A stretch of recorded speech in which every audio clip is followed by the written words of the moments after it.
All around me are familiar faces, worn out places. La violence est une réalité que nous devons combattre et d'éliminer. Personne n'est né en naissant une autre personne à cause de la couleur de sa peau, de son passé ou de sa religion. Il y a plusieurs types de violence et l'homophobie est un type de violence. Mais qu'est-ce que c'est l'homophobie? L'homophobie est un état psychologique d'aversion qui s'entend un groupe de personnes envers la communauté homosexuelle. À mon avis, l'homophobie est un type de violence très forte parce qu'elle préfère un groupe de personnes, les homosexuels, d'être les modes qui sont. Et je crois que tout le monde devrait être libre et d'être comme il plaît. Quand on pense à la violence, des bousculades, des gifles viennent à notre esprit. La violence physique est une forme de violence, oui, mais il y a beaucoup d'autres formes avec les mêmes effets négatifs. La sexuelle, la psychologique, la verbale. Bonjour, je m'appelle Marie. Et je m'appelle Javier et nous allons parler de la violence. La violence sont ces actes qui ont à voir avec l'exercice d'une force physique ou verbale sur une personne, animal ou chose, afin de faire du mal et sur la personne ou chose. Malheureusement, il y a différents types de violence. Quelques-uns sont la violence familière, la violence de travail, la violence de genre. Je vais parler de la violence de genre. À mon avis, la violence de genre est un type de maladie qui se produit habituellement par le fait qu'on pense que les femmes sont plus faibles. Aussi, je pense que nous sommes tous égaux. Au revoir. Salut, je m'appelle Jorge et je vais parler avec la relation que j'ai faite de la violence de range. Aujourd'hui, la violence de genre, c'est un problème qui reste encore dans notre vie.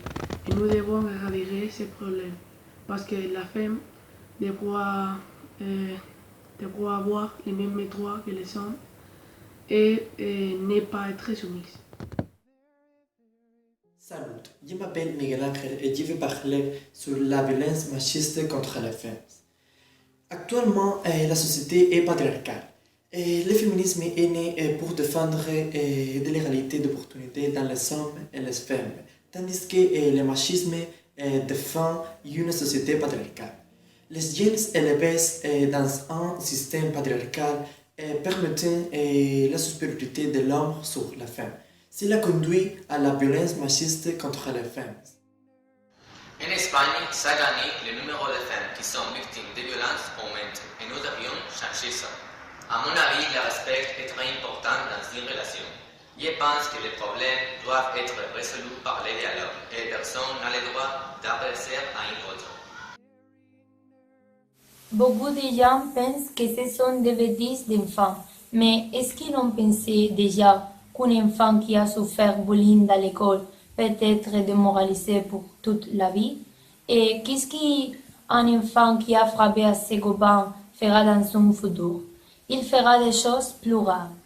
Maintenant, avec les nouvelles technologies, les victimes ne peuvent pas se reposer chez eux. L'harcèlement continue dans les réseaux sociaux. Néanmoins, la salle de classe est le lieu le plus fréquent où se produisent ces agressions. En Espagne, les 70 des victimes sont traquées chaque jour et les 44 des cas durent plus d'une année. Beaucoup d'enfants ne racontent pas leurs problèmes par honte ou par peur. Plusieurs méthodes pour freiner l'harcèlement. Par exemple, avec des médiateurs dans les centres pour résoudre les conflits et faire des exposés sur le respect. Il faut aussi prendre conscience aux jeunes de la bonne utilisation des réseaux sociaux. Nous sommes en désaccord avec toute forme de violence, mais surtout avec la violence contre les femmes et les enfants. Étant donné que personne ne devrait être atteint pour son genre, nous sommes tous héros comme il le fait le féminisme.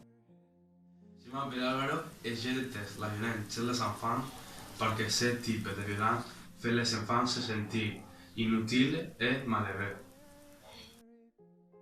déteste la violence de l'enfant parce que frapper n'est une bonne forme d'éduquer. Le garçon grandira et il frappera aussi. Et il ne sera jamais sûr de lui. La violence ne donne pas d'importance aux besoins et aux émotions de l'autre. Elle n'est pas sans caractéristiques. Elle est un moyen utilisé pour atteindre des buts. Je vais parler d'un type de violence, l'harcèlement scolaire. À mon avis, l'harcèlement est un phénomène compliqué qui se produit quand une personne pense qu'il est meilleur que l'autre et est insulté. Je suis absolument contre ce type de violence parce que les étudiants qui les souffrent ne sont pas les mêmes. Ils deviennent une autre personne et ils se referment sur eux-mêmes.